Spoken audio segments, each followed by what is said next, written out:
एक गांव में एक ब्राह्मण रहता था।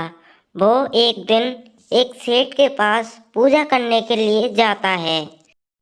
सेठ ब्राह्मण की पूजा से प्रसन्न होकर उनके लिए एक दक्षिणा में एक भैंस देता है। अरे पंडित जी, हम आपकी पूजा से बहुत ज्यादा प्रसन्न हुए। पंडित जी, आपने हमारे घर में बहुत अच्छे से पूजा की है। हम पूजा से खुश होकर तुम्हारे लिए दक्षिणा में एक भैंस देते हैं। कृपया करके आप इसे स्वीकार करें।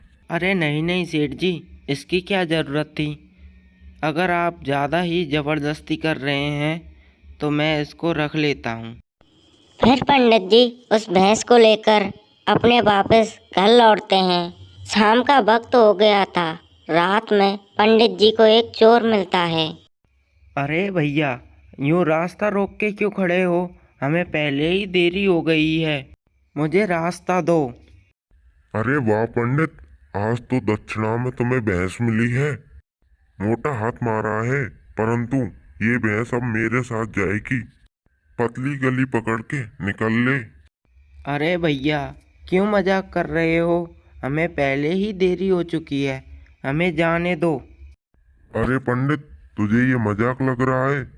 मेरे हाथ में जो ये तुझे डंडा दिख रहा है ना, इससे तेरा सर फोड़ दूंगा। मैं एक चोर हूँ।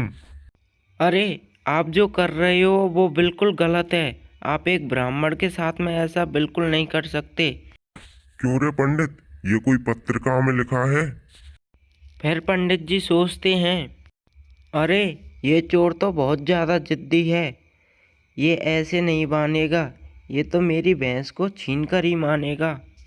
लेकिन मैं इसको भैंस देने वाला थोड़ी ना हूँ। इसके हाथ में डंडा है, अगर मुझे मार दिया तो? क्या रे पंडित, क्या सोच रहा है? बहुत देर हो गई तुझे। ला, अब इस भैंस को मेरे हवाले कर ले और जल्दी यहाँ से 9 2 11 हो जा।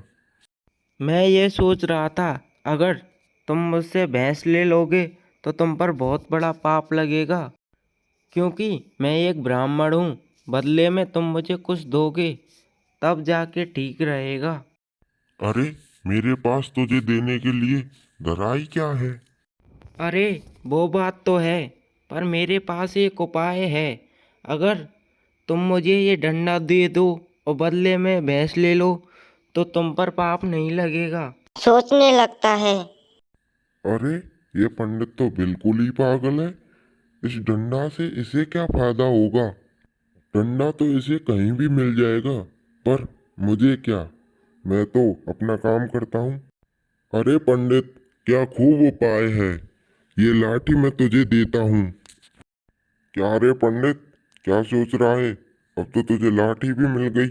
निकल यहाँ से। अरे निकलेगा तो बेटा अब तू यहाँ से अपनी जान भी बचा के भागेगा। चल तुझे एक मौका देता हूँ, अपनी जान प्यारी है तो भाग ले यहाँ से। अरे, ये सब क्या है पंडित? जिसकी लाठी उसकी भैंस। क्यों रे बेटा, तूने क्या सोचा इतनी आसानी से ब्राह्मण से भैंस हड़प लेगा? चल निकल यहाँ से, वरना इस डंडे से तेरा सर फोड़ दूंगा।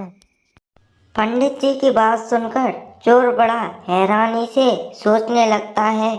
अरे, ये पंडित तो बहुत तेज है। इसने मुझसे लाठी भी ले ली। अब तो लगता है मुझे यहाँ से चुपचाप भाग जाना पड़ेगा। कहीं ये पंडित मेरा सचमुच में सर न फोड़ दे। उसके बाद वो चुपचाप चोर वहां से चला जाता है। उसके बाद वो ब्राह्मण बोलता है। अरे बेटा, भागता कहाँ है? ये भैंस तो लेते जा। अरे अब क्यों लेगा? क्योंकि मेरे पास अब लाठी है। इसी को कहते हैं, जिसकी लाठी उसकी भैंस।